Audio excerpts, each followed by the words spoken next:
Fata inzara zawo zihindura amabaro, umusatsi wawo uhindura ubwoya, ibitsike by'amaso biharuza urwembe, iminwa yawe myiza uyihindura danje.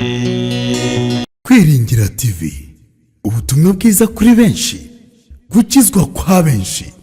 Matayo 24 umurongo wa 14. Sashimwe. Haleluya. Haleluya. Haleluya. Haleluya. Ndashaka kureba umuntu waje muri amateraniro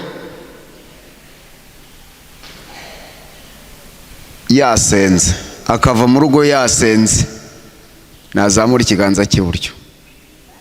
Umuntu wavuye mu rugo yasenze ati Mana wandamukije, ndagushimira ko wandinze muri iki gitondo nkaba nkigezemo. Niba wasenze mu gitondo ukibyuka zamura ikiganza, nibyo nshaka kuvuga. Aha, Mana ibahe umugisha. Niba wasenze aya materaniro urayagiriramo umugisha n'ubundi, kuko wabanje Imana mu kanwa, wabanje Imana mu kanwa. Ndanezerewe cyane guhagarara hano imbere yanyu. Imana impaye ubu buryo kandi ntabarusha ubwenge, ndayishimira, izina ryayo nirihimbazwe. Ntangira amateraniro ku isabato yashize, nasabye Imana ko ikwiye kundinda kuyivangira, nabisengeye mu mutima kandi Imana yarabimpaye. Ningira n'ijambo runaka mvugira imbere yanyu rikagira mu matwi yanyu rigasona nabi, nta wundi mugambi mubi wihishe inyuma y'iryo jambo. Rishobora kuri wowe ryasonnye nabi, ariko ku bandi rikaba ryahindutse umugisha. Ndasaba rero Mwuka Wera w'Imana kuri aya manywa kugira ngo afashe umuntu wese. Ntabwo nenda kumara hano umwanya munini. Impamvu nzanye hano ni ukugira ngo tuganire ku ijambo ry'Imana. Ndagira ngo mbere yo gutangira isomo ryanjye nakira abantu batandukanye, ariko cyane ni abashyitsi twiganye hariya hirya. Niba mukiri mu materaniro kandi mudafite isoni, muzamura ikiganza cy'iburyo kiboroheye, abizera babakire mu izina rya Yesu. Ba bantu twari turi kumwe nabo hariya hirya, nimuhaguruke babarebe, babishimire, babakire bababonye mudafite isoni rwose. Aba bashyitsi, haleluya, biranejeje cyane. Umuntu wese nashyira ibitabo afite hasi abirambika iruhande rwe, narangiza azamure amaboko yombi avuge ngo turabakire mu izina rya Yesu. Imana ibahe umugisha. Tubakire mu izina rya Yesu, Imana ibahe umugisha. Iri teraniro ni abantu baje gusengera hano uyu munsi, basanzwe atari abadivantiste mu munsi wa karindwi. Ntago barabatizwa mu mvugo yahuranije, ariko harimo abantu bamaze gufata umwanzuro wo kubatizwa. Nabyo dukwiriye kubishimira Imana. Ngiye kubacurangira rero indirimbo. Iyo ndirimbo ni mumara kuyumva mukayishyira mu matama mukayinyunguta. Ndashaka ko muyikanja mukayitamira. Yego, ubwo ndahita ntangira isomo, ariko mubanze muhombeke amaso mwicaye dusenge. Nyagasani Mana mubyeyi wacu dukunda cyane, izina ryawe nirihimbazwe. Kuva mu gitondo kugeza aya magingo gahunda zose niwe waziyoboye. Binabaye ngombwa ko tugera muri aya masaha yo kuramya, turifuza Umwuka w'Imana ko yavugana n'imitima yacu binyuze mu ijambo ryawe. Buri wese umuhe ubufasha bumukwiriye kandi bukwiranye n'uburwayi bwe, kandi tuve hano buri wese yujujwe ibyiringiro n'amahoro. Tubigusabye mu izina rya Yesu.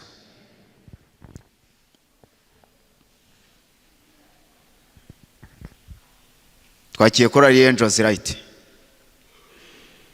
Murakaza neza. Welcome. Mwibare kukera mwe warukujya. Yego, muvuge ngo kare sebo. Aha. Ye. Nabonyemo abantu batandukanye ntari mperutse. Nabonye Muzehe Sostene, ndetse n'abandi bantu benshi batandukanye ahangaha. Nabonyemo abashyitsi, abantu bari muri aya materaniro murakanura neza, biragaragara yuko ubuntu bw'Imana buri mu mitima yanyu.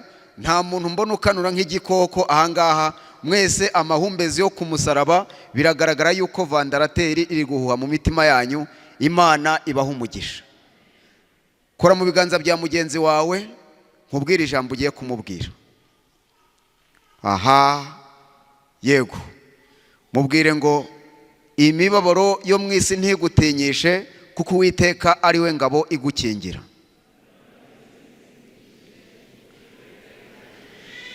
Amen, haleluya. Uwiteka ni we ngabo igukingira. Mukurikirane iyi ndirimbo, nimwumva harimo amagambo aryana ahantu muyihanganire, kuko nta kundi byagenda.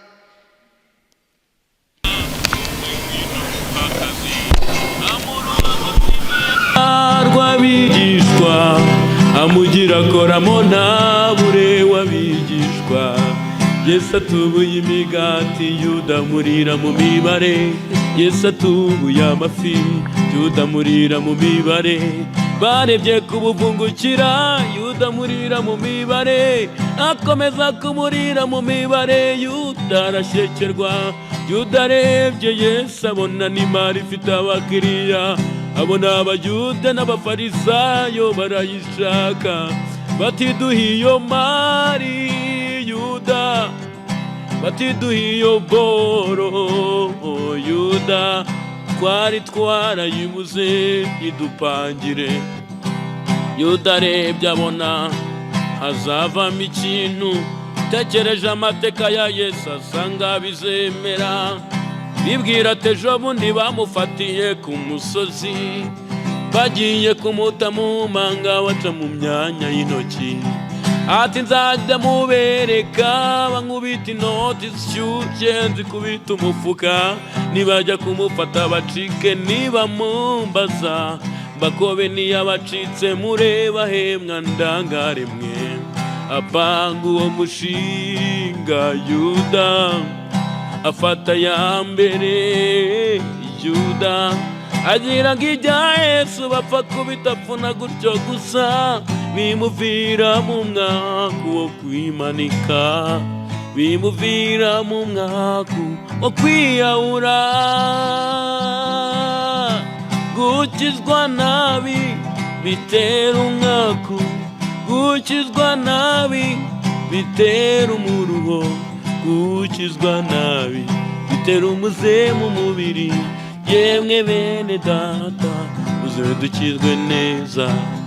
Bajya bababeshya ngo ibibazo n'indwara bikurwaho n'umweko n'imigi n'icyuhagiro, abandi bakabaswayika bakabashyushya imitwe, ng'imyaku n'imikoshi n'akarande bikurwaho n'amazi n'amavuta n'imicanga byo muri Isiraheli no ku nyanja itukura.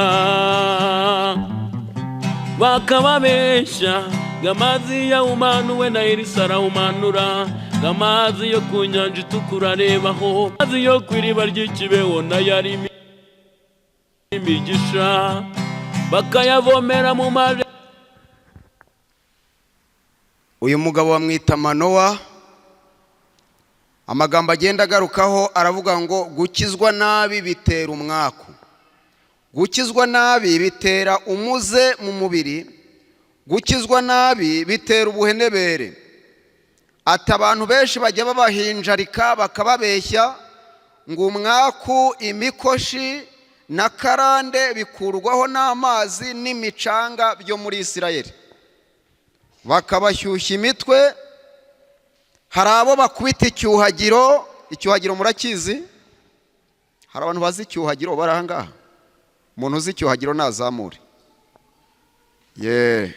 Muzamurye abantu bazi icyuhagiro. Rwose abantu bazi icyuhagiro nababonye. Nshaka kureba niba hari umuntu uri munsi y'imyaka 30, oya hagati munsi ya 35, munsi ya 38. Icyuhagiro ntago mwakimenya, ntabwo nabarenganya. Abantu bazi icyuhagiro muri 40 kuzamura hejuru. utazi icyuhagiro urahari ayirengeje ubwo byaterwa n'agace yakuriyemo, ariko icyuhagiro ni ikintu bakozaga mu mazi gutya, bamaze gutongera bayavugiyeho amagambo, barangiza bakayakumisha. Muzagisanga no kwa padiri, cya kintu bateresha amazi y'umugisha. Reka mbwibutse kugira ngo mubyumve neza icyo wakwita icyuhagiro mu mvugo muri bukurure mukayumva. Reba abantu bashakaga gusiga ingwa mu cyaro, bagafata imyeyo cyangwa se inshinge bakazihambira, barangiza bya byatsi bakajya babikoza mu ngwa batobye, bakajya baminja gutya cyangwa se bakabiminjagira gutya ku rukuta. Kiriya nicyo kintu cyitwa icyuhagiro. Icyuhagiro rero babaga bamaze kukivugiraho amagambo, n'amazi bamaze kuyatongera bayavugiyeho amagambo, barangiza bakayamisha ku bantu, bakavuga bati uzabyare hungu na kobwa, uzagira umugisha, uzagire gutya, biturutse ku magambo bashaka kukubwira. Gukizwa nabi bitera umwaku, bitera umuze mu mubiri. Iyi ni ya kabiri.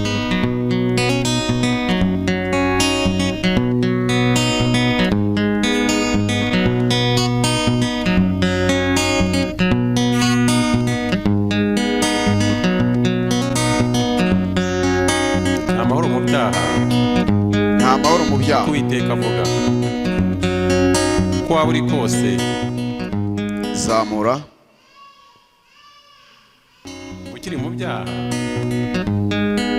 nta mahoro uzaboneramo. Nta mahoro mu byaha.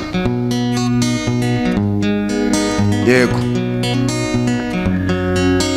Ubwo utunze byinshi ukabura umukira, ariko mu byo utunze ubuzemwo amahoro.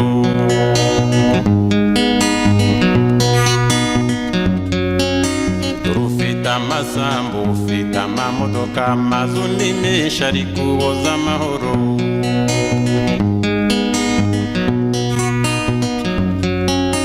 Ufite umugore mwiza urambara uko ushatse, ukarya ibyo ushaka, ariko ntabwo ujya unyurwa.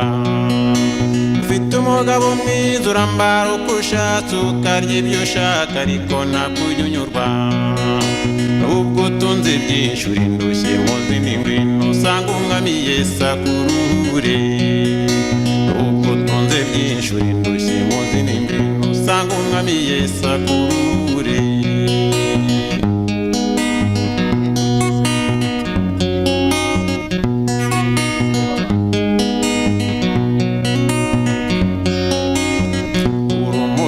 Ukomeye mu rugo urambara ukaberwa, ukita kuko ushaka.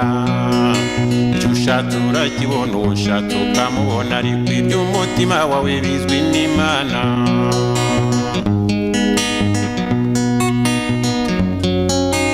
Ubwo utunze byinshi ntacyo bikumariye, kuko niyo ubirya ubitamwo amarira.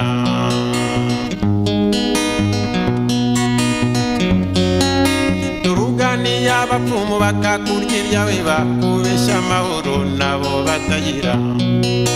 Uruganiye abapfumu bakakurya ibyawe, bakubeshya amahoro nabo batagira. Kandi umwami w'amahoro ahora ateze amaboko, niwo washaka ngo akuruhure. Kandi umwami w'amahoro ahora ateze amaboko, niwo washaka ngo aguhe amahoro.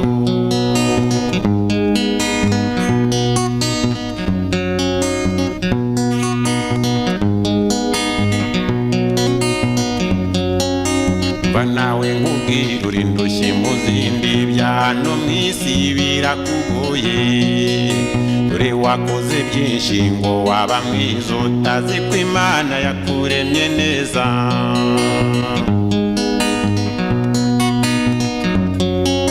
Ufata inzara zawe uzihindura amabaro, umusatsi wawe uwuhindura ubwoya. Ibitsike by'amaso ubiharuza urwembe, iminwa yawe myiza uyihindura danje.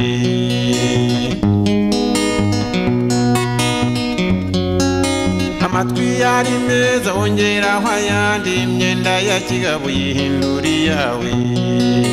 amatwi yari meza ongeraho ayandi, imyenda ya kigabo yihindura iyawe, babazwa nuko aho ugeze ibyo byose n'agahinda ariho kakugeze.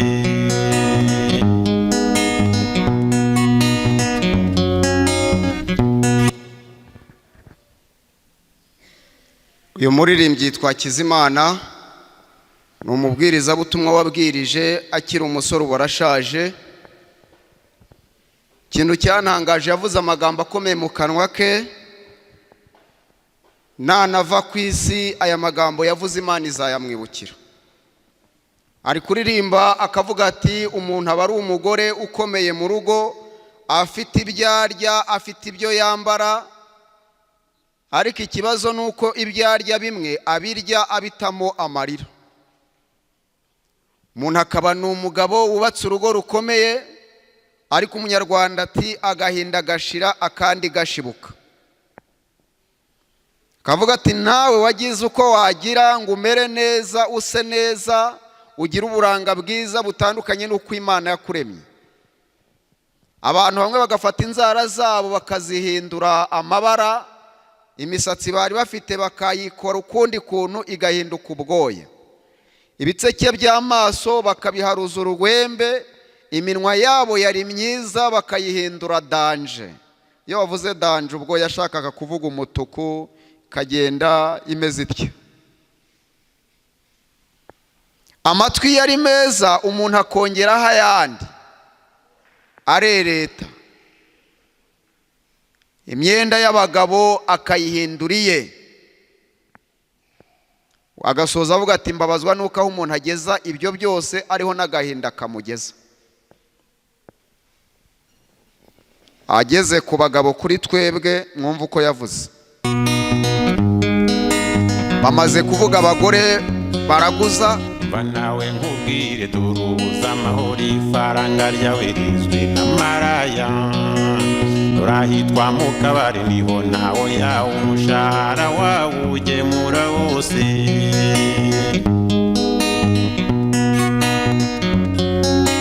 wagira ngo uratashye ukahuranya ibyo usanze, ugakubita busanze ngo ugure umugabo.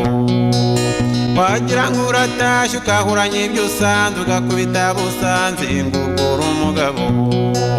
gacya mu gitondo ukareba ibyo wakoze bikakuyubira ugapfunyika ikimwaro. gacya mu gitondo ukareba ibyo wakoze bikakuyubira ugapfunyika ikimwaro.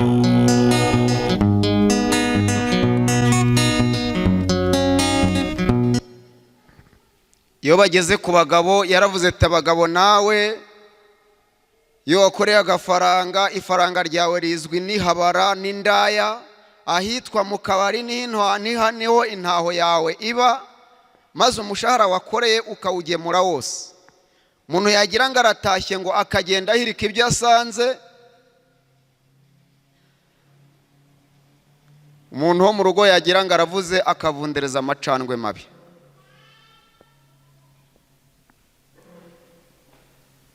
ariko akavuga ijambo rikomeye ati umuntu ufite izi karite nawe ngo ubwo ni umugabora.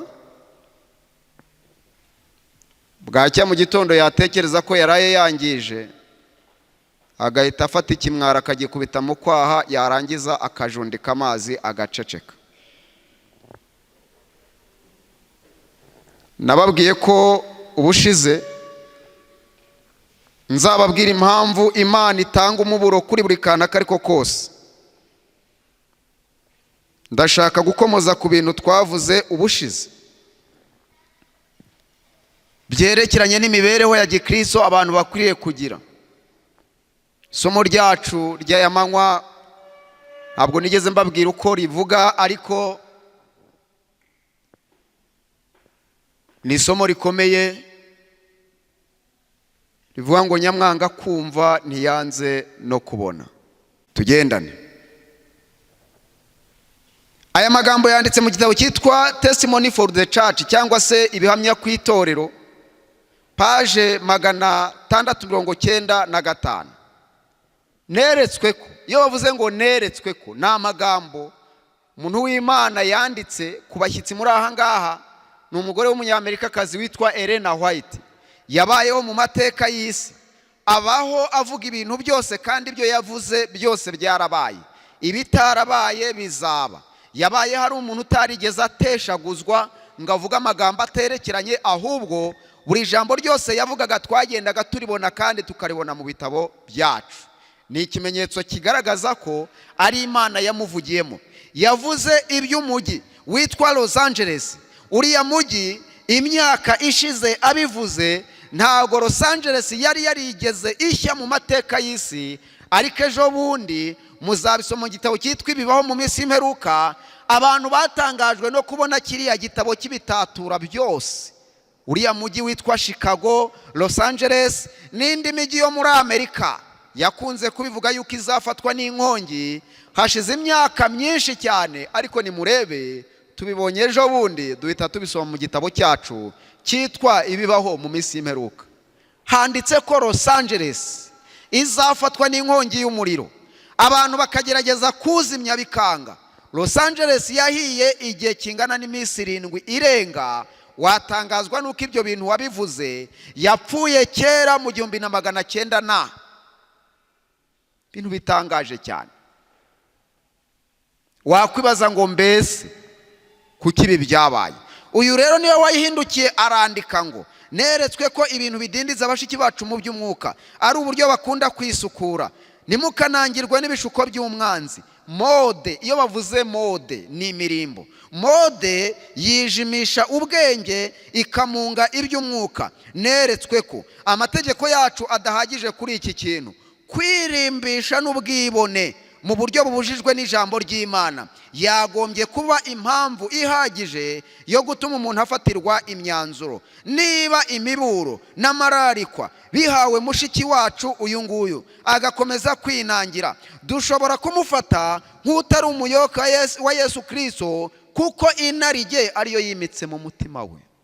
Iki gihamya kivuga ko umuntu ukomeza gukunda ibintu byo mu isi agakomeza icyitwa imirimbo idafitanye isano n'amahame twemera, ngo tugomba kumufata nk'aho atakiri umuyoboke wa Yesu Kristo. Mu yandi magambo, abahakana amahame yizerwa n'iri torero. Ibi bivuze iki? Harananditse ngo akwiriye gufatirwa imyanzuro. Ntabwo nzi imyanzuro ntibigeze basobanura iyo ariyo, ariko umwanzuro niba yari umuririmbyi nashyire mikoro hasi, niba yari umubwiriza naba yishyize hasi, niba yari umuntu ufite aho yerekeza abandi, kuko ntawe uyobora abantu hatajya, nabe ahagaritse ibyo bintu. Nicyo gihamya kiri aha ngaha, mukurikirane hepfo gato. Abantu mu nteze amatwi, niko ndi kubisoma, ntabwo ariko ndi kubivuga. Ndagira ngo abantu mujya muhangana n'ibihamya mwicaye aha ngaha. Buri muntu wese atega amatwi iki gihamya, kuko ibi bintu ndi kubisoma ntabwo ari jyewe uri kubivuga, kandi iki gihamya kindusha ubukuru. Jewe navutse ngisanga. Nawe mbere yo kubivuguruza no kubyanga, umenye ko ibi bihamya bikuruta ubukuru byabayeho utaranavuka. Rero ikimenyetso kigaragaza ko umuntu afite urugendo rwiza nuko ubwenge buva mu ijuru bwemera kugirwa inama. Abadivantiste dukora icyaha gikomeye cyane, tukareka bizera bacu bakambara mu buryo budakwiranye n'ibyo twizera. Tugomba guhagurukira iki kintu vuba. Tugomba guhagurukira iki cyaha vuba na vuba, tugakingiranira hanze igishuko cya mode. Igishuko cyaki? Igishuko cya mode. Mode yijimisha ubwenge. Niba kandi amatorero yacu atabikoze azazimira. Mukurikirane izi nyandiko. Gukunda kwambara kwangiza ingeso, maze bigatuma umugore aba atakibanye umukristokazi mwiza kandi wirinda. Imyambaro ibengerana y'igiciro cyinshi kenshi itera umutima w'uyambaye uburaya kandi ikabyutsirwa mu mutima w'umureba. Mu zindi nyandiko zivuga ku byerekeranye n'imyambaro y'urukozasoni, nasomye amagambo akomeye avuga yuko umuntu wese wambaye imyenda migufi igaragaza intege, ari umukobwa ari umugore, marayika w'Imana murinzi uhora ku buzima bw'umutangira imimuriko amutangira raporo ku munsi yuko ari maraya cyangwa se indaya iryamana n'abagabo 100 ku munsi. Mubihuze n'iki gihamya kivuga ngo umuntu ngo gukunda kwambara kwangiza ingeso, maze bigatuma umugore cyangwa umukobwa aba atakibaye umukristokazi mwiza ukwiriye kandi witonda. Imyambaro ibengerana kandi y'igiciro cyinshi kenshi itera umutima w'uyambaye uburaya kandi ikabyutsa iruba mu mutima w'umureba. Birasobanuye ngo iyo umugabo cyangwa umusore atereye amaso mu ntege zawe akareba izi mberabero, ibi bisambi niko mu rugande babyita, atangira kwibaza muri mu buriri uko byaba bimeze, bikarangira ku munsi marayika murinzi agutanzeho raporo y'uko uri indaya. Hari n'abandi bambara utwenda, hari imyenda yateye ahangaha Satani. Ubu reka mbabwire, kera abagore n'abakobwa bambaraga neza Satani atarahinduka umutayeri. None ubu Satani niwe mutayeri ruharwa, aragenda akabadodera utuntu tumeze nk'udupira. Hari amajipo ndetse n'amakanzu ameze nk'udupira tumanuka cyane tubegereye tukababoha.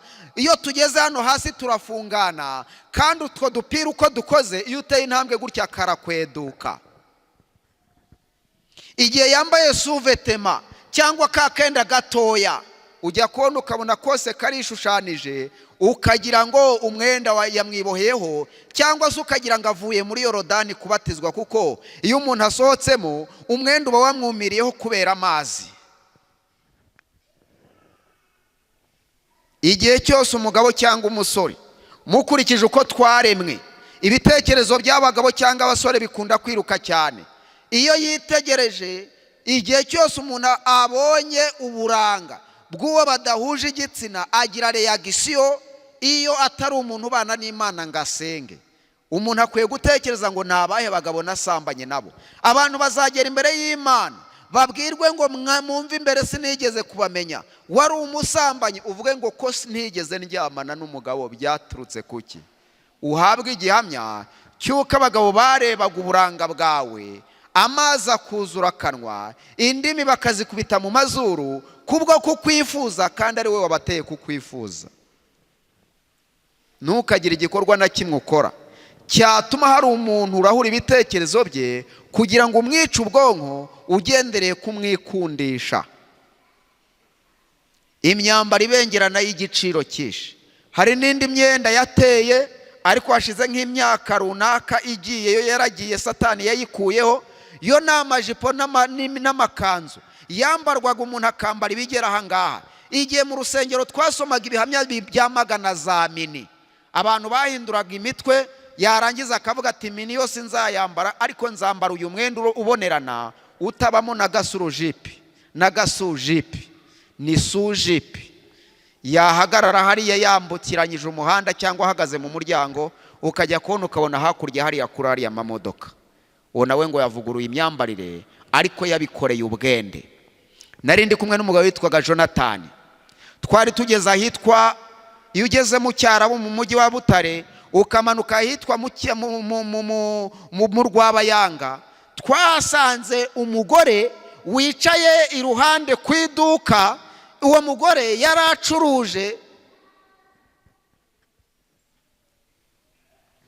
yaracuruje imineke. Arangije Jonathan aramubwira ati rega madamu wasandaye,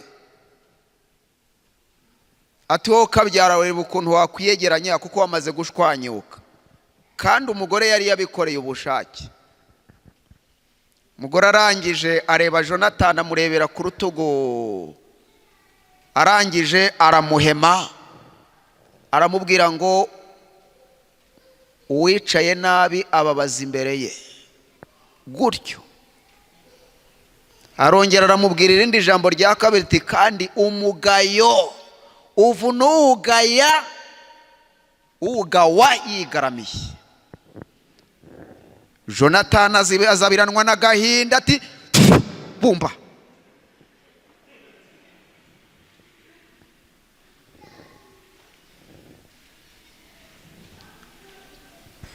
Mukomanga ku rutugu ntitugende utahandurira. Yari yabikoreye ubwende. Hari abantu bakora ibi bintu babikoreye ubushake. Tugendane hepfo gato. Imana ibona ko kwangirika kw'imico kenshi bizanwa no kwibona no mu kwirata mu myambaro. Imyambaro y'igiciro cyinshi kenshi iniga ubushake bwo gukora ibyiza. Hepfo gato ndagaruka, umukristo amenyekanira ku myambarire ye nuko yitwara, aho agenda ahantu hose ubuhamya bwe bugaragaza ko yicisha bugufi. Iyo ngeze ku myambarire, ntabwo ari abagore n'abakobwa mvuga gusa, n'abagabo n'abasore nabo mbazaho. Ni ikosa rikomeye cyane. Ujya kubona ukabona umusore, ibi kandi byigishwa n'igitabo cyitwa Homeritike, ndetse n'amahugurwa dukorerwa n'abapasoro baradufasha. Ukabona umuntu yaje ku ruhimbi, yafunguye iki gipesu kibanza n'ikindi cya kabiri, ukabona imwe ziri kugaragara imbere y'iteraniro, ari umusore ari umugabo. Ukabona igipesu cya mbere n'icya kabiri yagifunguye, ari kurata gatuza imbere y'abantu. Izi ni ingeso zikorwa n'abagabo n'abasore. Abenshi ni amabogari, baba bakunda kuvugwaho yuko ari abasore beza, baba bakunda kuvugwaho yuko ari abantu beza. Ukajya kubona ukabona araje. Ibi bintu byose bicirwaho iteka n'ibi bitabo byitwa umwuka w'ubuhanuzi. Hari icyorezo cyateye mu bagabo n'abasore. Umuntu akambara umwenda utamukwiriye, niba ari ipantaro niba ari ikabutura ntiwamenya, kakamanuka kamuboshye cyane, kagera hano hasi impfundiko kakazirega, kagera hano amasogisi agarukira ugasanga agaciriye hano, ntikamanuke ngo kagere hasi ku nkweto. N'indi mpararo y'uko abantu baharaye kujya bambara inkweto zitagira amasogisi, ugasanga ni abantu. Kandi ibyo bintu byose ni uburyo Satani agenda ahimba ubwenge bwo kurimbura bitwa ko basenga. Wabona umuntu utubaha Imana yarabiharaye, nawe ukavuga ati ariko ibi bintu wabikora ko bogari runaka nabimubonyeho. Ibyinshi biriya bikorwa n'abacuranzi b'ibyamamare basenga Satani babizi ko ari we biyeguriye burundu. Warangiza kwigana imyambarire ye. Dufite abandi baza, ibi nkunda kubona mu makorari yacu, nkabibona mu basore bacu, ugasanga afite uruntu rw'urupenke nka bimwe by'abakongomani, ugasanga yarogosha umusatsi, ikintu kirazamuka kimeze gitya, cyagera hejuru kigakata ikintu kimeze nka kare, agahagarara ameze hano afite uruntu rw'urusunzu, ukagira ngo ni isake, ukagira ngo ni cya gisiga cy'urwara rurerure. Ukibaza ati ariko uyakwiriye kuba umuvugizi ubwiriza ubutumwa bwiza? Ntago bamwe muragera muri Kongo. Ibi bintu nabibonye muri Kongo. Hari uwo mperutse kubaza ni kubera iki wihinduye gutya? Harangije avuga ati ni ukugira ngo abakongomani babone ko ndi mugenzi wabo. Iyo ushaka kwihindura nk'aho ugeze, uhinduka uko abaho hantu basa.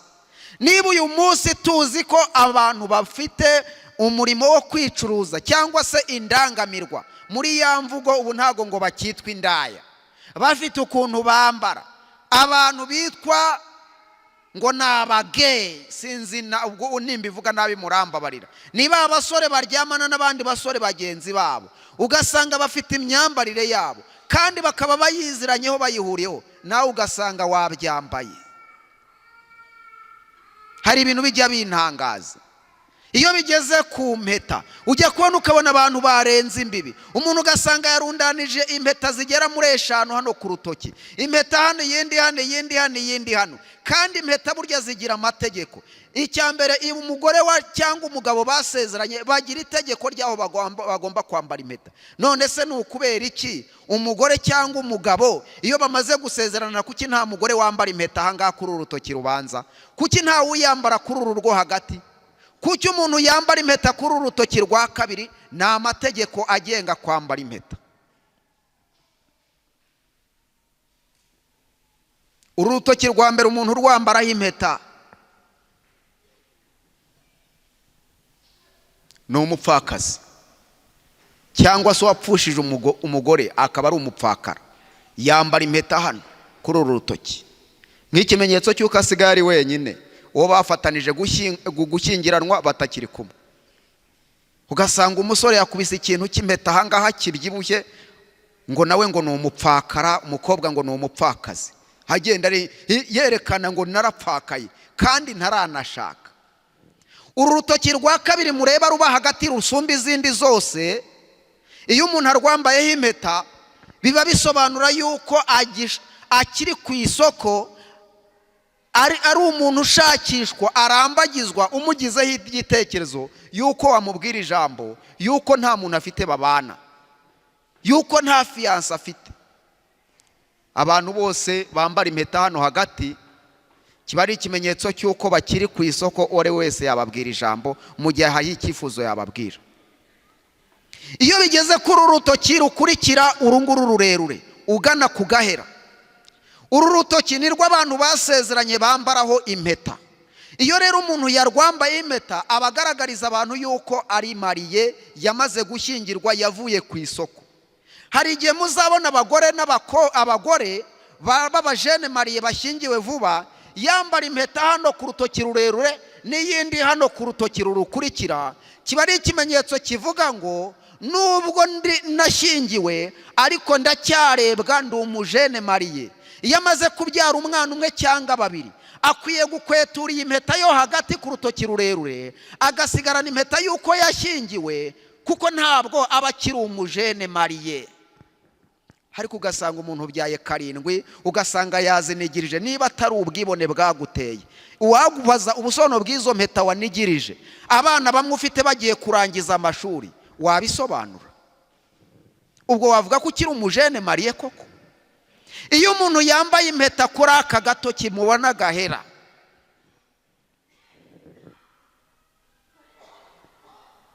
abagaragariza abantu ko ari incike, ni umuntu wasigaye mu muryango iwabo.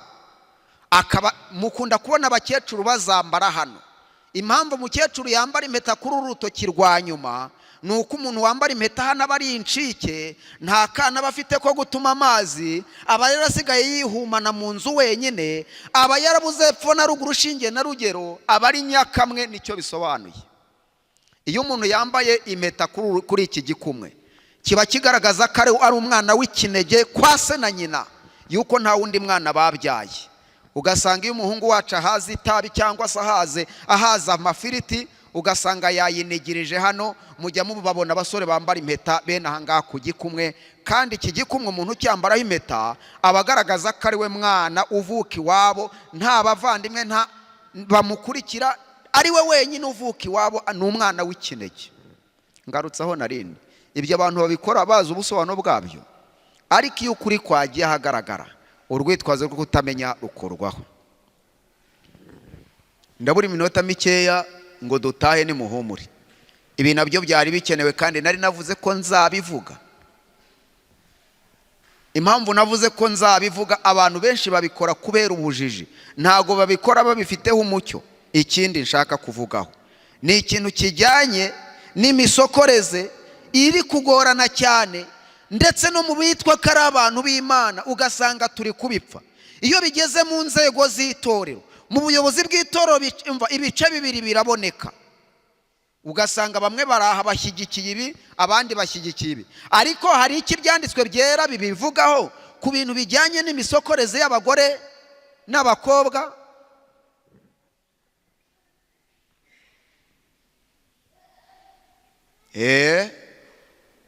Hari amahame n'amabwiriza tugendane. Hepfo haranditse ngo igitsure cy'Imana ku bijyanye n'uburyo bw'imyambarire. Itegeko ry'Imana ryarirengagijwe cyane, ndetse ku buryo ubuyobozi bwayo bwashyizwe ku ruhande. Mu ivugururamategeko igice cya 22:5 muzasoma uburyo handitse yuko umugabo adakwiriye kwambarana n'umugore.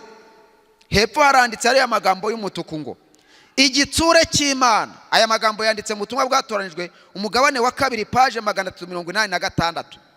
Igitsure cy'Imana gihora ku muntu wese uhora uvuga yuko nta tandukano ry'imyambaro y'abagore n'abagabo ribaho. Igitsure cyande, habaho imyambaro y'abagore, niyo ari ipantaro haba hari ipantaro zabo, n'iyo ari ikoti haba hari amakoti yabo, ariko ugasanga abantu ntibaramenya gutandukanya imyambaro y'abagore n'imyambaro y'abagabo. Ugasanga abagore barambara ingofero z'amabaraza. Ibi bakunze kubivugaho muri ibi bitabo, bakunze kugaragaza cyane uburyo abantu bakwiye guhitamo imyambaro ibabereye kandi yabubaha Imana. Nta muntu w'Imana ukwiye kwambara agapantaro kamuboshye ngo agende kamubujije umubiri we guhumeka. Hano haranditse ngo ibyo bitera gukora nabi k'umwijima, ibihaha ndetse n'umutima. Ibi rero biza mu rwego rwa temperance, ariko nta nubwo bikwiranye n'amahame twemera kandi twizera. Nimubona hari abantu bakomeje kubikunda cyane, mumenye ko bamaze kunaniranwa n'ibihamya. Vuba aha gato nibitegura amagambo akomeye avuga ngo aba bantu bazava ku kejo bifatanye n'abarwanya ubutumwa, ngo ubwo abakomeza isabato bazajyanwa mu nkiko, ngo abo bantu bazaba barahindutse inkoramutima za Satani, ngo bazakoresha amagambo akomeye yo gushyashyariza no gusebya cyane, ngo kugira ngo babateze abayobozi. Niyo mpamvu umubwiriza wese yatangiye kuvuga kuri ibi bintu bijyanye n'imyambarire n'imisokoreze, ajya kubona akabona intambara zirahagurutse, abantu batangiye kumwijundika. Hari uherutse kumbwira ati wari wabwirije neza nuko wavuze biriya bintu. Mpita mubwira nti ubwo byagukoza ahantu ni ikimenyetso cy'uko nageze ku ntego yanjye. Reka mbabwire, nimugoroba nigisha isomo rivuga ngo ukuri gutukuza amaso ariko ntikuyanogora. Abantu bakwiye kugirwa inama, kuko bimwe abantu bakora mba mbona umucyo wabyo kuri bo ari mukeya. Tujye mbere gato. Umwambaro w'umugore ntabwo ugomba kumuhambiriye. Uyu mwambaro ugomba kuba ari umwambaro utabangamiye intambuko, imikorere myiza y'ibihaha n'umutima, ndetse ikanzu ye yagombye kuba nibura itagera hejuru y'aho bote zigarukira. Nibura dore bote zigera hano. Abashaka kwambara amakanzu batanze umurongo, ariko nawe umuntu agiye kwambara ikanzu ukase santimetero 20 uhereye mu rukenyerero, akantu usanze kagera ahangaha, ugasanga niba ashoreye umwana amujyanye ku ishuri, umwana nawe yambaye akagera ahangaha, ngo wibahetse ababwiriza wo mu mugongo. N'abantu mukunda kuvuga amagambo y'ibishegu mwicaranye n'abana mwabyaye, biriya bintu ni ukwica ubwonko bwabo, ntimukabikore. Ugasanga umugore cyangwa umukobwa cyangwa umugabo cyangwa umusore bicaranye n'umwana w'igitambambuga, batangiye kuvuga amagambo n'amazina y'ibyo bambariyeho, imyanya y'ibanga, ukumva barabyatura n'abana bumva sibyo. Kubera iki ibi bintu baduha inama zo kubireka igihe twamaze kumenya umucyo kuri byo? Buriya uyu musatsi ntabwo ushobora kuwuvanaho ngo ufure mu mutwe, keretse nka bya bindi byitwa amaderede, nibyo ngo bafuramo. Ariko ibi bimuntu mureba by'amapurante barambika ku mutwe, ni ikintu bakuboheraho cyangwa ukacyambara, ku buryo ushobora kukimara n'ibyumweru 3 cyangwa 4 udafura mu mutwe. Nawe tekereza niba ubwonko bwawe butari guhumeka, umutwe wawe ukaba utari kuhumeka, cya cyuya rero kigenda gisohoka mu twenge tw'uruhu rw'umutwe gihera mu musatsi, ugahora unuka mu mutwe. Niyo wakwisiga amavuta ameze ate, niyo wateramo amavuta ameze ate, ugahorana icyuya kibi muri iki gice cyo hejuru, kuko ubwonko bwawe n'umutwe wawe utageramo umwuka mwiza. Tugira abantu inama yo kureka gukoresha ibi bintu kugira ngo bibereho mu buryo Imana yabaremye buri natirere, nibwo bakomeza kugira ubuzima bwiza. Kandi iyo umuntu akomeza kwica amategeko y'ubuzima, ntibyakunda ko n'ay'Imana yubahiriza, kuko ubwenge buva mu ijuru bwemera kugirwa inama. Niyo mpamvu umaze kukigushyiraho ntabwo aburana no kuguhereza kirida, kugira ngo niwumva akantu kari kugutondagira, buriya kanagutondagira atari ninda, ahubwo umubiri urivumbagatanya, kugira ngo yakirida ujye uyicengezamo maze ushime. Ntabwo iyi ari imirimbo twazaniwe yo kurimbana ngo twayitahanye amakwe ngo twabaye abasirimu. Ibi bintu rwose reka nkubwire byanavuye ku gihe, byavuye kuri pose. Reka nkubwire, umuntu ukireba ibi bintu nk'imirimbo, jyewe mubona nk'umuntu ukiri hasi mu myumvire. Nubwo abantu babikunda, abantu bamaze gukerebuka, bamaze kumenya agaciro k'ubuzima, ibi bintu ntibakibikunda. Mbibwira abantu rero nk'ubagira inama, atari ukubanegura, ahubwo kugira ngo umuntu wagerageje gutera intambwe yo kubijyamo ashaka uburyo bwo gushaka umwanzuro mwiza yakoramo umusatsi we atangije, kuko nabyo azabibazwa. Aya mavuta mubona basigamo, aragenda koroshya umusatsi. Iyo amaze koroshya umusatsi bahita bagukubita muri iki cyuma mureba. Iki cyuma mureba nicyo bagucaniramo, bacomeka ku muriro ukakimaramo iminota runaka kugira ngo wa musatsi wawe ushye. Iyo rero umaze gushya nibwo bahita bafata imikasi, barangiza bakagenda bakurura umusatsi bakawuha forume bashaka. Mbese umutwe kuba ufashe ku mubiri, umusatsi ukaba ufashe ku mubiri, ubona nibura yaba uyu musatsi bawutunganiriza gukwawo udafashe ku mubiri. None bagucomeka kuri iki cyuma gishyushye. Dore za nzara mpora mbabwira, ururwara urwa make rugura 25. Ugasanga umuntu yanze kugura Bibiliya ariko afite urwara nk'urw'igikona rugera nk'ahariya. Bene uwo nguwo kw'Imana yaguhaye inzara zo kwishima, niba hari ahantu hakurya ruriya rwara ni iki rugusapota, rugufashaho ni iyihe sapoti ruguha kugira ngo uyu munsi ube warafashe umwanzuro wo gufata inzara Imana yaguhaye ukazomekaho izindi nzara. Ibyo rero ntibyemerwa n'umwuka w'ubuhanuzi, na Bibiliya ntibyemera. Igihe cyose umwuka w'ubuhanuzi aravuga ngo gusiga irangi ku mubiri, haba ku nzara cyangwa ku munwa, ngo bihwanye n'ubupagani ndetse n'ubuhakanyi. Ibi bintu mureba abantu bakunda bibagiraho ingaruka. Nibwo bamwe hano bagaragaje ingaruka za mbere, izi za meshi.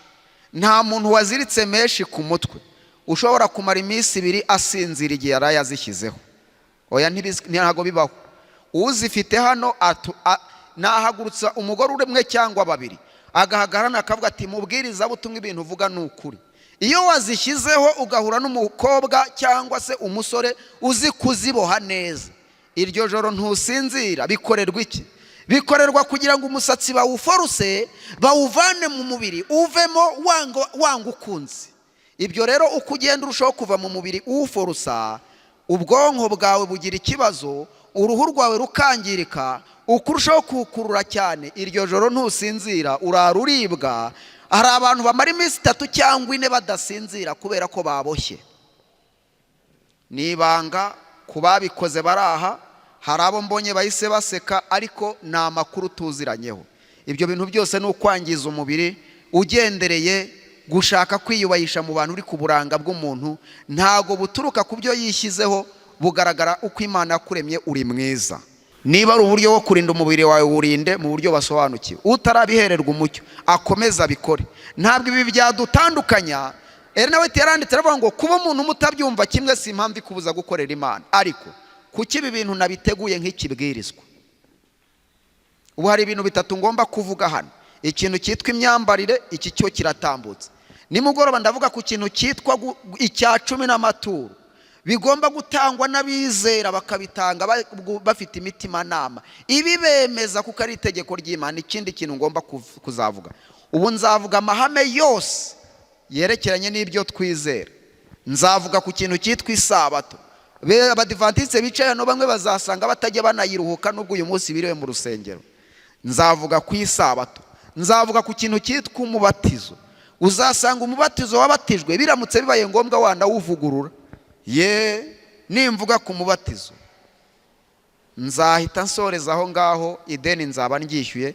Nzagenda mvuga ko kuri apade umucyo wose bagomba guhabwa Imana yawunyujijemo, uretse ko hazaza abandi nyuma yanjye nabo bakabwiriza bakarusyaho, tukareba ko hari ukuntu umuntu yatera intambwe yimuka.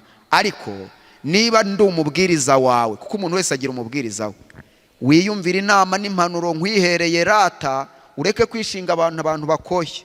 Nashaka barangije mu Buhinde, nashaka bavuye nashaka kubwire ko afite PhD muri ibyo bintu, uzamubwire ati namaze gusobanukirwa uburyo ibi bintu ari bibi, reka mbyihorere.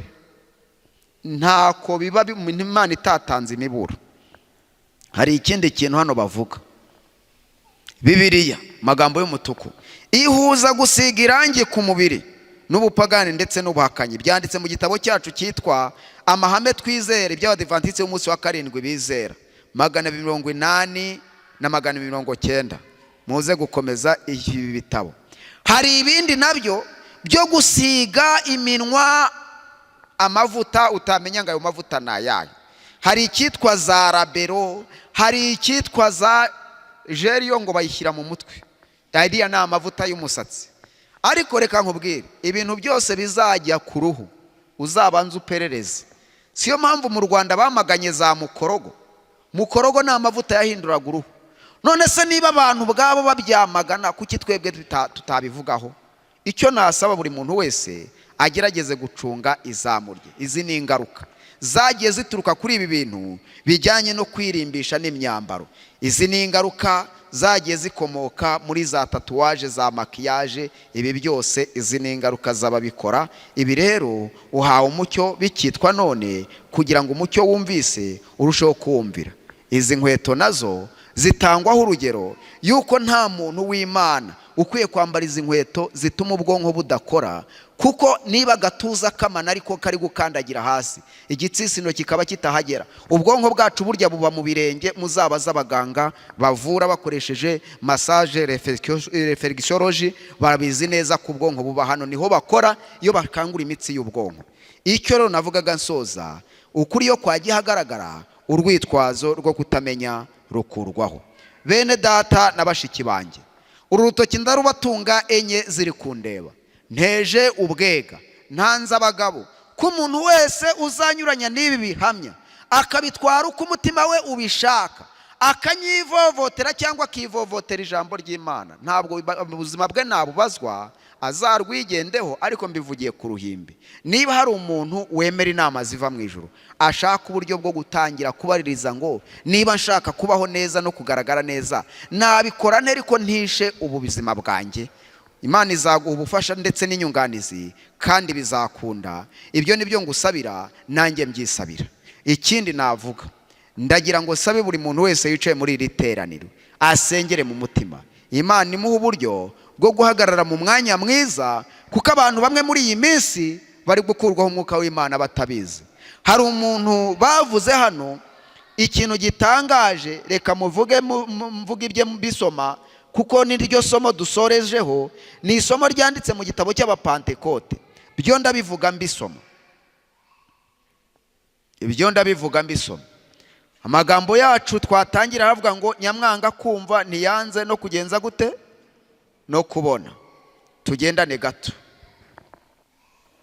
ngiye gusoma page 33 y'iki gice, ngiye kubisoma, umva uko handitse.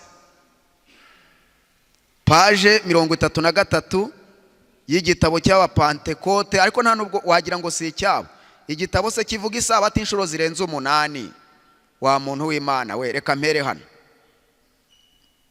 Haranditse ngo, ni umugenzi nomero ya mbere, yongera kumfata mu ntoki anjyana mu nzira mu mwijima. Hari umuntu wicaye mu kazitiro k'icyuma. Iyo bavuze umuntu wicaye mu kazitiro k'icyuma, dore n'uyu nguyu mureba. Uriya muntu yari yicaye mu kazitiro k'icyuma. Nimvuga umuntu uri mu kazitiro ujya ureba iriya foto. Hari umuntu wicaye mu kazitiro k'icyuma, uwo muntu agaragaje umubabaro mwinshi, yari yicaye yunamiriye asuhuza umutima nk'uwenda gupfa. Iyo bavuze icyuma mu buhanuzi ni ubupagani. Uwo muntu yasuhuzaga umutima nk'uwenda gupfa. Mukristo arabaza ati ibi bintu bisobanurwa bite? Musobanuzi aramusubiza ati mubaze arakubwira. Mukristo abaza uwo mugabo ati niko wa mugabo we urute? Uwo mugabo aramusubiza ati nduko ntarindi kera. Mukristo aramubaza ati kera wari umeze ute? Uwo mugabo aramubwira ati kera nari umuntu wibwiraga yuko ndi umukristo, kandi niyitaga intungane n'abandi niko banyitaga.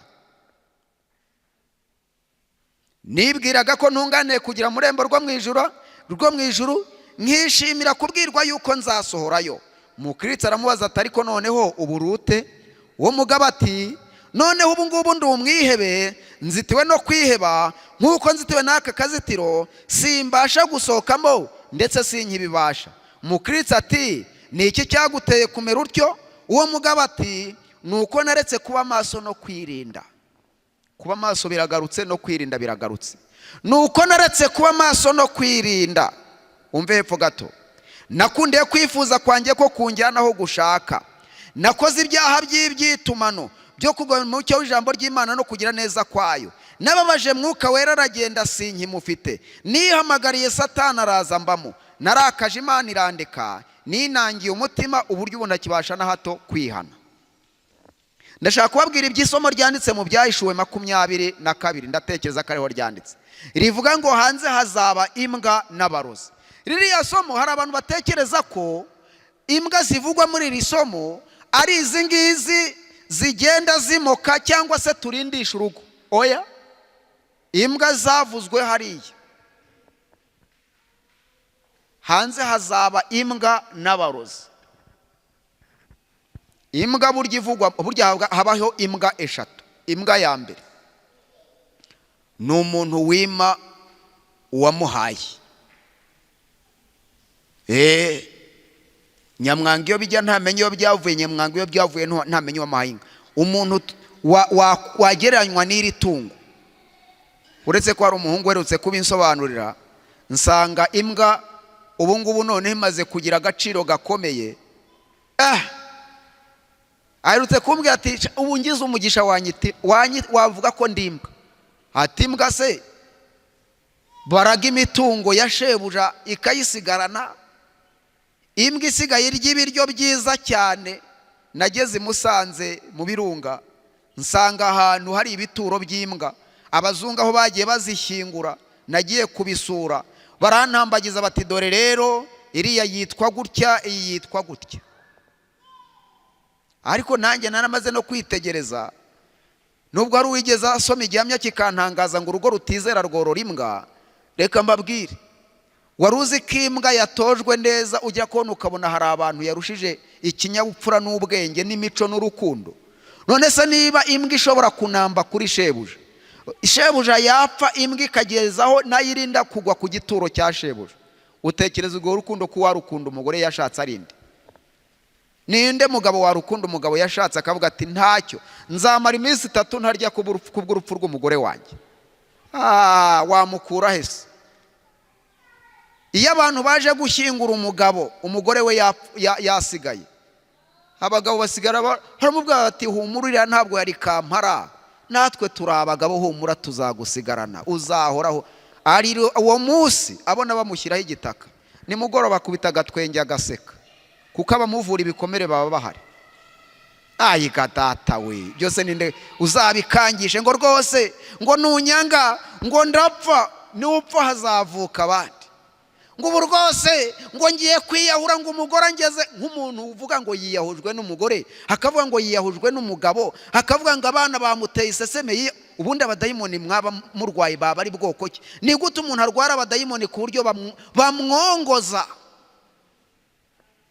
kwiyambura ubuzima ngo nuko ngo umuntu yamubangamiye? Mba mbona ari uguhangwaho n'imyuka mibi.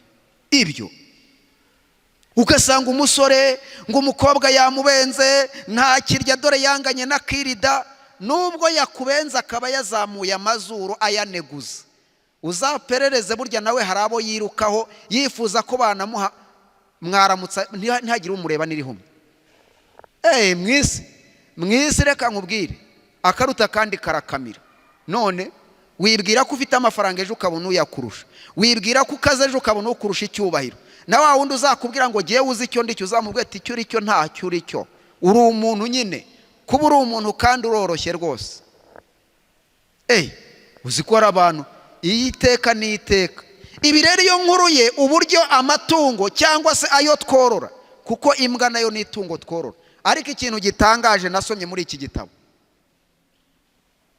haranditse ngo iyi mbwa ijorowe n'ibyo yariye irabiruka kuko itabyangaga ikabisukaho, ngo ariko mu kanya gato yakumva inda iguwe neza ikongera ikabijabagira. Imibereho y'ubunyacyaha kenshi tugarukira igihe cyose twamaze kureka amahame twemeraga. Hano hicaye abantu babatijwe nyuma baragwa babivamo, basubira ku mayoga n'amatabi, bongera gushayisha mu byaha barigeze babatizwa. Iteka n'iteka ubuhamya watanze mu rusengero. Hari abantu basezeranye bazamura ikiganza, umuntu wese ugiye kubatizwa nabo tuzabatiza ejo bundi bazabanza barahirira imbere yanyu, azamura ikiganza bazwe ngo uzatanga umugabane w'icya cumi n'amaturo mu byo wunguka, uzashyigikira umurimo w'Imana nk'uko ijambo ry'Imana ribivuga. Ndabyemeye. Biriya bintu uzamuriye ikiganza ujye ubanza ubitega amatwi. Mbese uzacika kubizira, urugero nk'inzoga n'itabi n'ibindi biyobyabwenge, urugero ati ndabyemeye. Ninde muntu ubatizwa biriya bintu atabirahiriye? Igihe cyose rero wongeye kubigarukaho wari warabyihannye, burya uburi imbwa. Ntabwo ntukanye, haranditse ngo iyi mbwa ijorowe n'ibyo yariye irabiruka kuko itabyangaga, nyuma ikongera ikabijabagira. Kubiruka se umuntu abiruka ryari? Ni kwa kundi nigisha cyangwa undi akigisha nkafatwa n'amarangamutima, ndumva ashaka kwatura, mumpe mikoro mbivuge, ngahagarara imbere y'iteraniro, Imana imbabarire gusinda, Imana imbabarire gutukana, Imana imbabarire urwango runaka, yumva gwino hano umpagarire ngusabye imbabazi. Bitaratera na kabiri, nta n'iminsi 3, nta n'icyumweru, bwa buzima warutse imbere y'abantu, witanzeho amakuru, wisandaje mu isi, ukajya kubona ukabona wongeye ubusubiyemo, abantu bakajya kubona bakabona uri kugwira igiti n'amabuye. Ahubwo iyo Satani agarutse ahita agukanyaga. Umva, niyo utageze ukora inzira z'ubusambanyi, iyo umuntu yanyoye inzoga agasinda, burya n'ubusambanyi yabukora, uhita wadukira n'ibindi byaha utari warigeze ukora. Satani araza agahita agukubita muri iki cyitwa akazitiro k'icyuma. Nuko abantu bapfa kuko umuntu apfa mu byiciro. None igihe cyose usubiye ku bintu wari wararetse kandi warihannye, ujye umenya ko wasubiye ku birutsi nk'imbwa. Ibyo rero bikwiye kukubera uruzitiro, ukavuga uti Imana ibimfashemo, ibyo naretse narabiretse. Ubu mu kabyiniriro keza ukwiriye gufata, nuhura n'abantu ukabuzi ko hari ibintu wihannye neza, ujye ubabwira ati ndashima Imana kuko ntarasubira ku byo nihannye. Ibyo naretse narabiretse, ndacyarwana n'ibindi bikincira urubanza. Ariko ni icyaha, ni ikosa gusubira ku bintu waretse, ugusubira ku byo wihannye, burya ni amakosa ushingiye ku mpamvu zipfuye. Uwo mugabo ati ikintu cyatumye merannyo nuko naretse kuba maso no kwirinda, nakundiye kwifuza kwanjye kukunjyanaho gushaka, nakoze ibyaha by'itumano byo kugomera icyo jambo ry'Imana no kugira neza kwayo, nababaje Mwuka Wera aragenda sinkimufite, nihamagariye Satani araza mbamo, narakaje Imana irandeka, ninangiye umutima buryo ubu ntakibasha nato kwihana. Umuntu Bibiliya yita umurozi, kuko navuze umuntu Bibiliya igereranya n'umuntu waririye tungo. Umurozi we ni umuntu ugabura ibintu atakoramo, ku buryo yakugaburira ukamuga ati koramo, ati ntabwo narya. Iyo umuntu avuga ibintu nawe atemera. Abayobozi benshi twabaye abarozi imbere y'amateraniro. Umuntu akabona itangazo riturutse kuri firidi rivuga umusaruro, rivuga ibirundo, nawe ubwawe ntubyemera, ntunabitanga. Yesu ashimwe bana b'Imana. Ubu rero igihe tugeze mu gihe cy'umusaruro. Umva rero buri muntu wese akora uko, nawe ubwawe nta raporo ikazarinda igenda, nta n'inoti yawe ya 5 irimo. Ni amakosa. Bibiliya avuga ngo mbese umuntu utazi kuyobora urugo rwe yayobora ate itorero ry'Imana? Niba uyu munsi umuntu adashobora kwiyobora ngo ibintu abwira abandi nawe amenye ko yamaze kubihaga. Pawulo yari umugabo, yaravuga atumva, bituma ndwana intambara kugira ngo ubwo nigisha abandi bigaragare ko nanjye ubwanjye meze nk'unemewe muri byo, kugira ngo ntagaragara nk'utemewe. Hepfo gato Mukristo ati abaza musobanuzi ati mu by'ukuri bene uyu muntu nta byiringiro asigaranye. Musobanuzi aramusubiza ati mubaza arakubwira. Mukristo abaza ati abaza umugabo ati niko wa mugabo we nta byiringiro ufite by'uko uzarindirwa iteka muri aka kazitiro ko kwiheba? Uwo mugabo ati ntabyo. Mukristo ati kubera iki? Umwana w'Imana si umunyambabazi nyinshi? Uwo mugabo ati uwo mwana w'Imana uvuze namwibambiye ubwa kabiri, naramusuzuguye. Nubwo nigisha nkabona abantu bakomeza kwikomeza, nkabona abantu biremamo akanyabugabo, abenshi basubiye ku byo bari bararetse. Abantu Satani yarongeye abagarukamo, abasengaga ntibagisenga, abigaga ijambo ry'Imana ntibakiryiga, akazitiro k'ibyuma bari gutera intambwe bakerekezamo. Nihamagariye Satani araza mbamo, baramubaza bati mu by'ukuri ibyo bintu uyu muntu ntabwo yabasha guhinduka ngo yihane? Mukristo aramubaza ati mubaza arakubwira ni mukuru. Maze baramubaza bati mu by'ukuri ntabwo wabasha guhinduka ngo wihane? Uwo mugabo ati uwo mwana w'Imana uvuze namwibambiye ubwa kabiri, naramusuzuguye, nasuzuguye gukiranuka kwe, nakeresheje amaraso ye, nahemuye umwuka utanga ubuntu. None ubwo nakoze ibyo bintu byose, nivukije ibyasezeranijwe, nshigaje amagambo ateye ubwoba avuga ibyo gucirwaho iteka kutazabura kumbaho, n'umujinya n'umuriro w'inkazi uzandya, kuko ndi umwanzi w'Imana. Umukristo ati, ibyaguhinduye kugira ngo umere utyo, wabikoreye kugira ngo ubone iki? Uwo mugabo ati, nabikoreye kugira ngo mpaze kwifuza kw'iyi si, mbone indamu zayo n'ibinezeza byayo. Nibwiraga yuko nzabona no kwishima kwinshi no kunezerwa kwinshi, ariko none ibyo byose bindya nk'inyo, bikambabaza nk'umuriro. Umuntu yarahiriye kuri Yorodani ati, jyewe nzubahiriza amategeko 10 y'Imana n'Isabato irimo. Ejo ukajya kubona ukabona yatambitse ibirenge. Icyo kiba ari ikimenyetso cy'uko Satani yongeye kukugarukamo. Uwo mugabo ati, Mukristo ati, ibyaguhinduye kugira ngo umere utyo, wabikoreye kugira ngo ubone iki? Uwo mugabo aramusubiza ati, nabikoreye kugira ngo mpaze kwifuza kw'isi, mbone indamu zayo n'ibinezeza byayo. Nibwiraga yuko nzabibona no kwishima kwinshi no kunezerwa kwinshi, ariko none ibyo bintu byose bindya nk'inyo, bikambabaza nk'umuriro. Mbega agahinda muri burende, ni agahinda.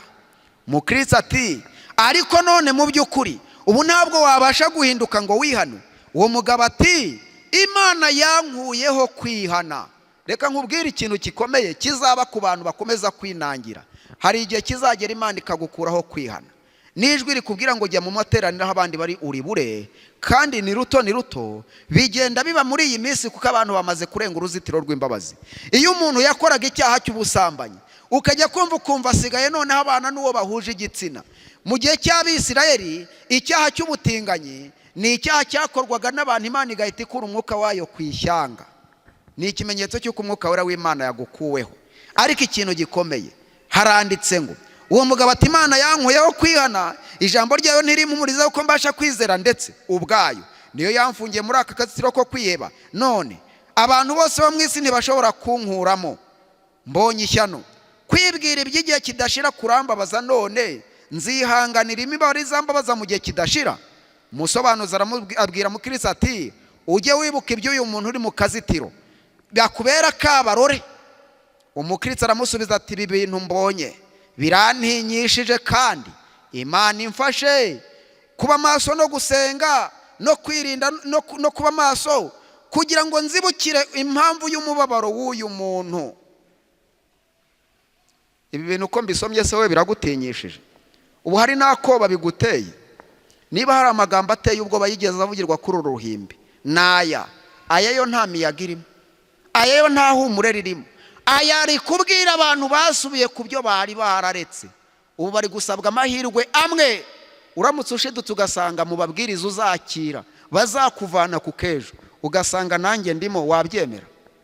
Mbese uramutse usanze mu bintu byakuzanye hano n'iki cyigisho nacyo kirimo, ubundi wakwemera kubohoka? Ubu mwanzuro ukwiye gufata, ukwiye gutandukana n'indi myanzuro abantu bajya bafata. Ushingiye ku byo nasomye, nigishije ibintu bikomeye aya masaha.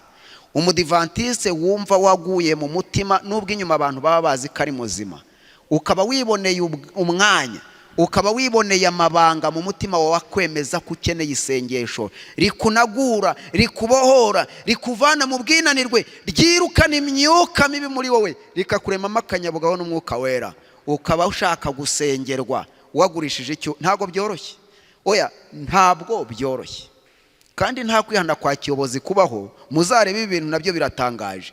Iyo umwuka wera w'Imana kugezaho akakwahuranya, jya ugurisha icyubahiro wemere Yesu. Burya guhaguruka intambwe uteye uza hano, Yesu azavuga ati, mwampesheje icyubahiro imbere y'abantu, murampamya, nanjye nzabahamiriza imbere ya Data wa twese. Ndashaka kureba umuntu waje muri iri teraniro asanzwe ari umudivantiste, wumva umwuka wera w'Imana amurega, agashaka gusengerwa isengesho nshaka gusenga, ahagare hano musengere. Ni naryo sengesho risoza amateraniro. Umudive ubimazemo iminsi, ntabwo ari uwaje uyu munsi, oya, kuko ndahamagara ibyiciro bibiri. Ni umudive waguye mu mutima akavuga ati, nubwo abantu bambona, ariko uyu mugabo avuze ibintu akoze hasi anyibutse ibuye. Mu bantu basengerwa reka nanjye ndimo, ngwino mpagarara iruhande. Kandi guhaguruka si icyaha, ahubwo kwikomeza niyo makosa. Mbabwire ko umwuka wera w'Imana azajya akurwa ku bantu gake gake, undi muntu ngiye guhamagara mu gihe abadivantiste umudivantiste umwuka wera w'Imana yagirije byinshi ndi kwigisha, nazahagarara hano bamusengera. Yego, Imana itwiteho. Guhaguruka nibwo butwari. Kwikomeza ngo urashaka kwihana mu buryo bwa kiyobozi, ngo mu buryo bw'ikinyabupfura ngo ntiwasenya abantu, ibyo bimeze nko guhomishwa hagarara ridakomeye. Ntago ari byo. Niba umwuka wera w'Imana hari amatangazo atanze, fata umwanzuro. N'abadifi. Ikindi cyiciro cya kabiri ni umuntu waje muri iri teraniro uvuga uti nababaje Imana kuri uru rwego, burya bavuze ababatizwa sinabibonera umwanya, uyu munsi ndashaka kwihana, nzabatiranwe n'abandi. Ku isabato dufite umubatizo. Ushobora gusanga umubwiriza uzatumwaho mu buzima ari mutabaruka, ushobora gusanga abandi bose banagutinya kubera igihagararo cyawe, ariko uyu munsi Imana ikakoherezaho umuntu utarya impongano. Nta muntu muri mwe nigeze nshira isoni cyangwa ngo muvugeho amagambo atariyo. Oya, ibyo si byo byanzanye hano. Nazanywe no gutanga umuburo. Umuntu ushaka kwihana akabatizwa akavuga ati navuye mu isabato narayiruhukaga, none nsigaye meze nk'imbwa isubira ku birutsi, Imana imbabarire, ubu bwa nagize sinzabusubiraho, ndihana ngaruke mu buzima bwa gikristo. Hagarara hano uzanabatizwe. Umuntu uvuga ati ndambiwe agahato k'abadayimoni, niba Imana ingarutseho ndashaka kwihanira hano. Ukaba waje uri umushyitsi ukeneye amahirwe, Imana iguha umugisha wa mukobwa we. Uwiteka kwiteho. Ku bashyitsi ni icyiciro cya kabiri ndi guhamagara. Uwiteka kurebe neza. Umuntu ushaka kuva mu byarimo hakavuga ati ndambiwe agahato k'abadayimoni, nibansengere. Hagarara hano. Uramutse usanze icyo ari cyo kibazo uzabazwa mu buzima, wakwanga kugisubiza neza ugakurwaho umwuka? Uramutse usanze iki kibazo ndi kubaza ari Imana yari ikeneye kukubaza kugira ngo ugaruke mu nzira ubohoke, wakwemera kugisubiza neza? Ninde muntu umwuka wera w'Imana ategeka akaba avugira muri we, akaba amubuza umutekano, akamubwira ati hariya nawe uzabatiranwe n'abandi ngaze? Naze ndabinginze bana b'Imana, Imana igumisha wa mukobwa we. Umuntu umwuka wera w'Imana ategetse ngaze hano azabatiranwe n'abandi, yaje agafata umwanzuro. Waje Imana igumugisha wa musore we. Imana igumugisha, biranejeje cyane. Witeka kwiteho. Waje mwene data, uramutse usanze mu majwi azavugana nawe ngo Imana ikuvane mu bubata umazemo imyaka, usanze n'iryange ririmo, wandeba intambuko n'igihagararo ukampinga, cyangwa wakwemera ko Imana ariyo yamvugiyemo?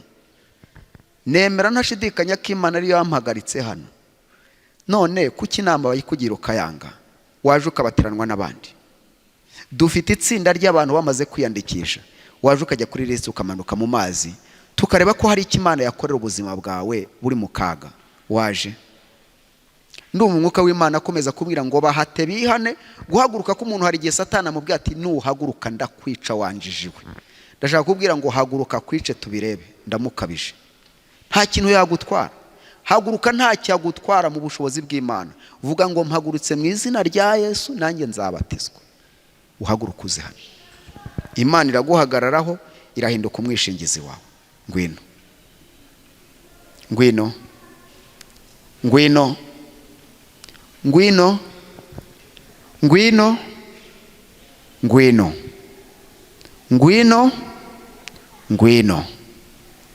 Imana yo kabyara.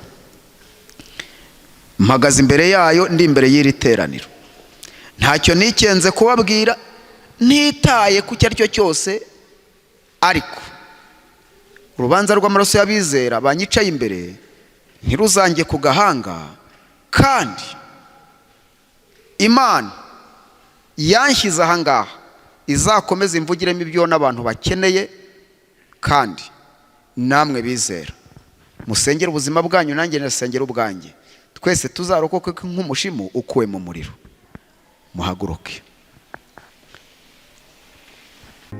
Hari ubwo wasanze Yesu ngukire se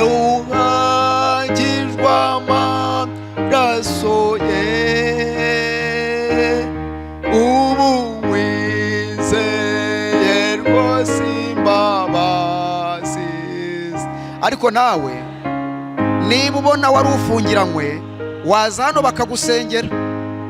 Ahari ushobora kuvuga ati uyu mugabo kashoje kandi numva ijwi ryambuzaga umutekano, nawe waza. Umuntu uvuga ati nari ncikanywe ariko ndashaka kujya muri ririya tsinda nanjye nzabatizwa, naze. Aya ni amahirwe ya nyuma, naze. Ngwino utajya mu kasitiro k'icyuma.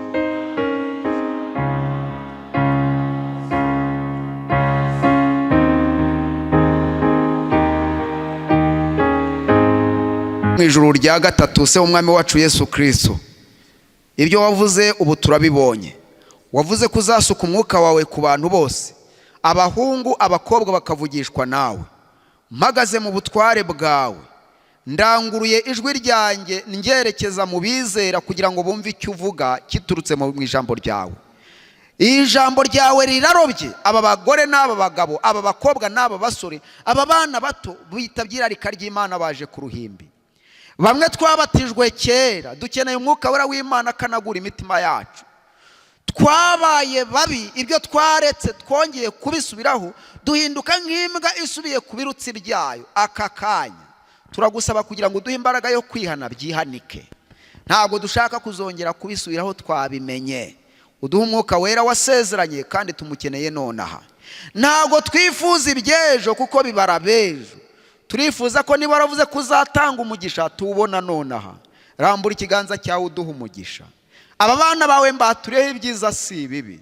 Uhagaze hano akaba apfukamishije amavi ye, murambitseho ibiganza, ndi umubwiriza butumwa kandi niba ndi umuntu w'Imana, ijambo ryawe rivuga kubohoka, ubabohore. Niba mbaturiyeho ibyiza, umwuka wera w'Imana ture mu mitima yabo. Abafite indwara mu mibiri yabo bazikire, abafite amadeni uzayabishyurire, ababuze urubyaro uzarubahe, ababuze ubushobozi ububahe, abarwaye inzara uyibavure, ufite ibibazo muri ubu buzima umworohereza umusaraba, kandi buri wese upfukamye hano uzamuherezo ryiza. Nyemerera Mana, bamwe bari kurira mu mutima, ari kwicuza, ari kuvuga ati nabaye ikigoryi kibi, ariko ndagusaba cyane ngo aka kanya umuhe irindi tangiriro rishya. Umwuka wera w'Imana abe kuri bo mu izina rya Yesu. Urakoze Mana, urakoze uhabwe icyubahiro. Tugushimiye cyane urukundo wadukunze rutarondoreka, urukundo uhora ruturohereza kubana nawe no kubaho uko ushaka, kubaho tubanye nawe, uri inshuti yacu turi inshuti zawe. Ubishimirwe Mana. Nukuri turagushimira ukuntu waturinze mu kwaho kwacu kose kugeza uyu munsi, nawe gusa tubona kugeza kuri iyi saha, nawe gusa ubishimirwe.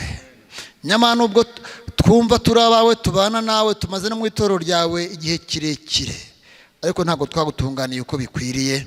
Niyo mpamvu uyu mwanya tuje imbere yawe nk'uko umugaragu wamaze kubikubwira. Abana batwa duhagaze imbere yawe ahangaha, aho bari bicaye bahagurutse barahagaze. Icyatumye buri wese ahagarara Data, uko buri wese aniha mu mutima uhire kwifuza kwe. By'umwihariko rero hari abateye intambwe baza hano imbere y'iteraniro ryose. Buri wese wahagurutse akaza hano imbere y'iteraniro uko apfukamisha amavi y'umutima we, ndakwinginze ngo uhire kwifuza kwe. Icyamuhagurukije urakizi, icyamuteye gutera intambwe akaza hano imbere urakizi. Ndagusaba Data ngo umurinde ijwi rya Satani rimwongorera ko ahisemo nabi, ahubwo ijwi ryawe ryongorera ko ahisemo neza, aryumve mu mutima we kandi rikomeze gutsika umutima we. Yumve ibyiringiro bitashye mu mutima we yuko kubwo guhitamo neza uyu mwanya kwazabona ikamba ry'ubugingo. Ndakwingiza Data ngo uko yateye intambwe akaza hano imbere akaba apfukamye, izina rye uryandike mu gitabo cy'abihannye. Izina rye uryandike Data mu gitabo, kugira ngo kuri urya munsi, uyu munsi, umunsi wo kugororera abagukoreye, umunsi wo kugororera abihannye bakaba bagiye guhembwa ijuru, nawe azabonekemo, maze uyu munsi uzamubera umunsi w'urwibutso. Buri wese cyamutsindaga urakizi Mwami, gitumye ahaguruka akaza hano imbere, yumvise ko yatsinzwe. Icyo cyamutsindaga ndakwingize kuva uyu munsi umurinde kongera kugitsindirwamo, ahubwo umwuzuza imbaraga zo gutsinda ibyamutsindaga, maze ibyiringiro byo kuzabona ubugingo buhoraho bikomeze gutsika umutima we. Uko barahangaha bose nk'iteraniro Data mwiza ritoya ripfukamye ryahagurutse rikaza imbere, ndakwinginze ngo mubishimire muri mu ijuru. Natwe itorero rya Pade turishimye, uzi ko mvuye Kimuhurura nishimye Mwami, naha muri Pade ndanezerewe kubw'aba bana bawe. ndakwinze ngo uyu munezero we kugarukira ahangaha gusa, mu ijuru tuzawugeraneyo tunezerwe by'iteka ryose. Urakoze ko mbese gusaba kwacu. Hari abateye intambwe bahagaze imbere bashaka kubatizwa data, uhire kwifuza kwabo, bakomereze mu cyifuzo bafite, maze ku isabato itaha umatizo nugera uzahagera ari ugushima izina ryawe gusa. Twese nk'itoro rya Pade turanezerewe, ukomeze kubana n'umutima buri wese kugeza kuri urya munsi, ku bwa Yesu Umukiza wacu.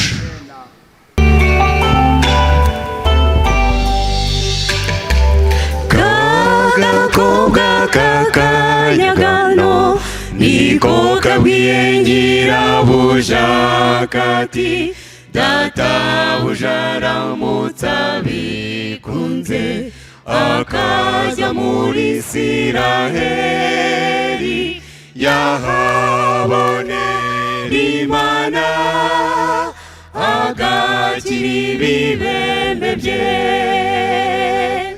Genda uko imbaraga zawe zingana, ibidashobokera abantu ku Mana birashoboka. Icyo usabwa ni ukwizera gusa, nubwo yatinze isezerano rizasohora. Genda uko imbaraga zawe zingana, ibidashobokera abantu ku Mana birashoboka. Icyo usabwa ni ukwizera gusa, nubwo yatinze isezerano rizasohora.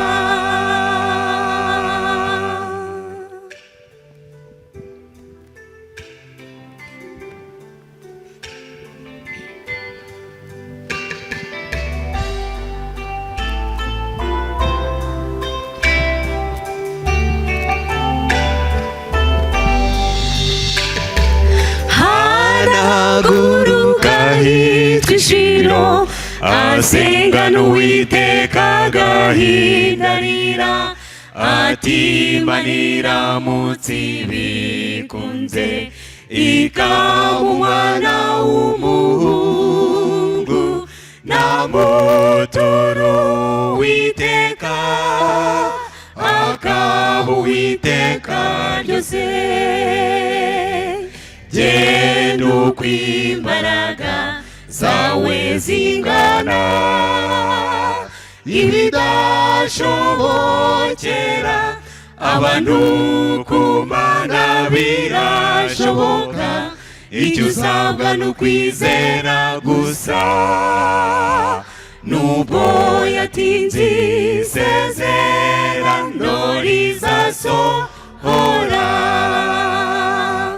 Genda uko imbaraga zawe zingana, ibidashobokera abantu ku Mana birashoboka. Icyo usabwa ni ukwizera gusa, nubwo yatinze isezerano rizasohora.